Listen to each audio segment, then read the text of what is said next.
All right. All right. We need to have a serious talk about the NASCAR playoffs. Like, I'm happy for Joey Logano. I'm happy for Joey Logano. I am. I think I used to hate him. I used to fucking hate his guts. I don't think he's that bad nowadays, but I used to hate him. But it's whatever. He was, without the playoffs, he would have been 17th or 18th in points, I think. In a full season format, he would have been 17th or 18th in points.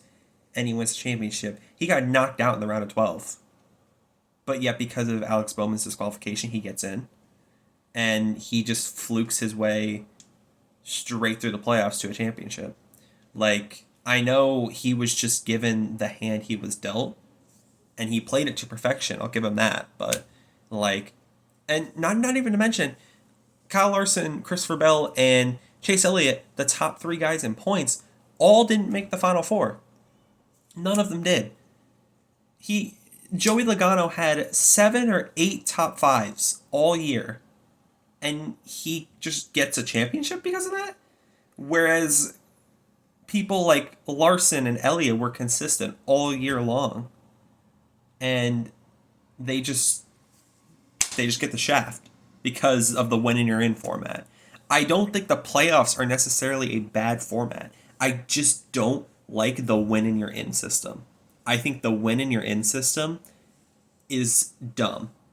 I think Harrison Burton at Daytona earlier this year is the perfect representation of why the win and you're in system is just not the smartest way to do it. It doesn't crown a deserving champion at the end of the day. It just doesn't. And I know people are going to be like, oh, you're probably just a Blaney fan. You're probably just a Larson fan. You're probably just a Byron fan. Like, I am a Larson fan. So I am upset that he didn't make the Final Four. But it is what it is, you know? But I just don't see how you can sit here and say Logano deserved that championship. I don't see how you can. It's, like I said, he was given the hand he was dealt, and he played it perfectly. He did what he had to do to get to the end, and he did what he had to do at Phoenix to win the championship. I understand.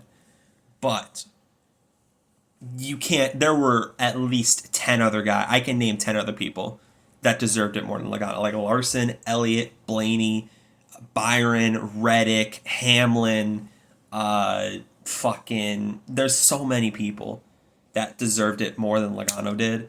And it's just a shame that this is what the sport's come down to, where we can't even crown a deserving champion anymore.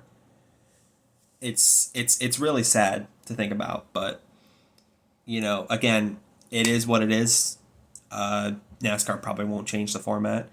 If I had to think about it, I would go back to the regular chase format, the 10 or 12 drivers, 10 races, the points reset, and then 10 races to the championship. That's what I would do. Or just go back to the Winston Cup format. If you look at the Winston Cup format, there was a great championship battle in the Winston Cup format where if going into Phoenix, there would have been like 6 drivers eligible for the championship. 6 drivers eligible for championship in a Winston Cup end of year format. Why can't we just do that? Like Larson, Elliott, who was there? Larson, Elliott, Byron, Bell, Blaney, and then someone else was all in the top 6, or Reddick, I think. They were all in the top 6, and it would have been a great championship battle if we just did the end of year Winston Cup format. Like, I don't get why we can't just do that. But again, it is what it is, you know? NASCAR's not going to change it because they just don't listen. They never do. That's all I really have to say. I mean, I'm happy for Logano, but I'm pissed off at NASCAR that this even happened in the first place. But it is what it is.